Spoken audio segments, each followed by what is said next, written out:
ದಿನಾಂಕ 16/5/2026 ಸಂಜೆ ನಡೆದ ಸಭೆಯಲ್ಲಿ ತೆಗೆದುಕೊಳ್ಳಲಾದ ಸರ್ವಾನುಮತದ ತೀರ್ಮಾನಗಳು. ನಮ್ಮ ಮುಂದಿನ ನಡೆಯಾಗಿ ಪ್ರತಿರೋಧ, ಪರ್ಯಾಯ, ಜಾಗೃತಿ, ಸಂಘರ್ಷ ಎಂಬ 4 ಹಂತದ ಕ್ರಿಯಾ ಯೋಜನೆಯನ್ನ ರೂಪಿಸಿಕೊಂಡು ಮುಂದುವರಿಯುವುದು. ಪ್ರತಿರೋಧ: ಜೂನ್ 30ರಿಂದ ಎಸ್ಐಆರ್ ಕಾರ್ಯಾರಂಭ ಎಂದು ಘೋಷಿಸಿರುವುದರಿಂದ ಈ ತಿಂಗಳ 30ಕ್ಕೆ ನಾವು ರಾಜ್ಯದ ಎಲ್ಲಾ ಜಿಲ್ಲಾ ಕೇಂದ್ರಗಳಲ್ಲಿ ಎಸ್ಐಆರ್ ನಿಲ್ಲಿಸಿ ಎಂಬ ಘೋಷಣೆಯ ಜೊತೆ ದೊಡ್ಡ ಮಟ್ಟದ ಪ್ರತಿಭಟನೆಗಳನ್ನು ಮಾಡಬೇಕು. ಇದು ಎಸ್ಐಆರ್ಗೆ ಕರ್ನಾಟಕ ಪ್ರತಿರೋಧ ಎಂಬ ಹೆಸರಿನಲ್ಲಿ ನಡೆಯಬೇಕು. ಕರ್ನಾಟಕ ಸಮಸ್ತ ಸಾಹಿತಿಗಳು, ಚಿಂತಕರು, ಕಲಾವಿದರು, ಹೋರಾಟಗಾರರು, ಜಾತ್ಯತೀತ ಪಕ್ಷಗಳ ಮುಖಂಡರು ಮತ್ತು ಕಾರ್ಯಕರ್ತರು ಹಾಗೂ ದೊಡ್ಡ ಸಂಖ್ಯೆಯ ನಾಗರಿಕರು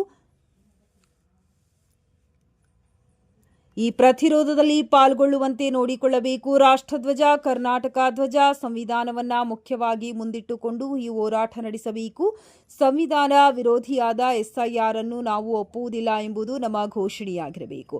ಕೂಡಲೇ ಇದಕ್ಕಾಗಿ ಪ್ರಚಾರೋಂಧನ ಪ್ರಾರಂಭಿಸಬೇಕು. ವಿವಿಧ ಭಾಷೆಗಳಲ್ಲಿ ಜನರಲ್ಲಿ ಜಾಗೃತಿ ಮೂಡಿಸಿ ಹೋರಾಟಕ್ಕೆ ಆಹ್ವಾನಿಸುವ ವಿವರವಾದ ಮತ್ತು ಪರಿಣಾಮಕಾರಿಯಾದ ಕರಪತ್ರ ತರಬೇಕು.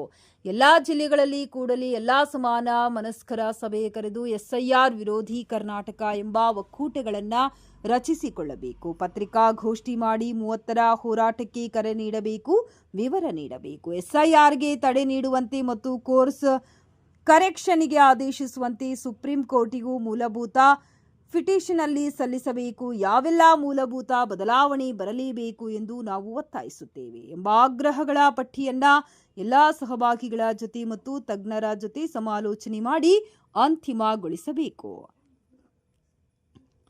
ಮೇಲ್ಕಂಡ ಎಲ್ಲ ಕೆಲಸ ಮಾಡಬೇಕೇ ಇದೆ. ಆದರೂ ಮೇ 30ಕ್ಕೆ ಎಲ್ಲಾ ಜಿಲ್ಲೆಗಳಲ್ಲಿ ಪ್ರತಿಭಟನೆ ಆಯೋಜಿಸುವುದು ತುರ್ತು ಆದ್ಯತೆ. ಅದಕ್ಕಾಗಿ ಎಲ್ಲ ರಾಜ್ಯ ಮಟ್ಟದ ಸಂಘಟನೆಗಳ ಮುಖಂಡರು ಮತ್ತು ಜಾತ್ಯತೀತ ಪಕ್ಷಗಳ ಮುಂದಾಳುಗಳು ವಿವಿಧ ಜಿಲ್ಲೆಗಳಲ್ಲಿ ಇರುವ ತಮ್ಮ ಪ್ರತಿನಿಧಿಗಳ ನಂಬರ್ ಅನ್ನು ನಾಗೇಶ್ ಅಥವಾ ಛಾಯಾ ಅವರಿಗೆ ಕಳಿಸಿಕೊಟ್ಟು ಜಿಲ್ಲಾ ಸಮನ್ವಯಕರ ನೆಟ್ವರ್ಕ್ ನಿರ್ಮಿಸಲು ಸಹಕರಿಸಬೇಕು.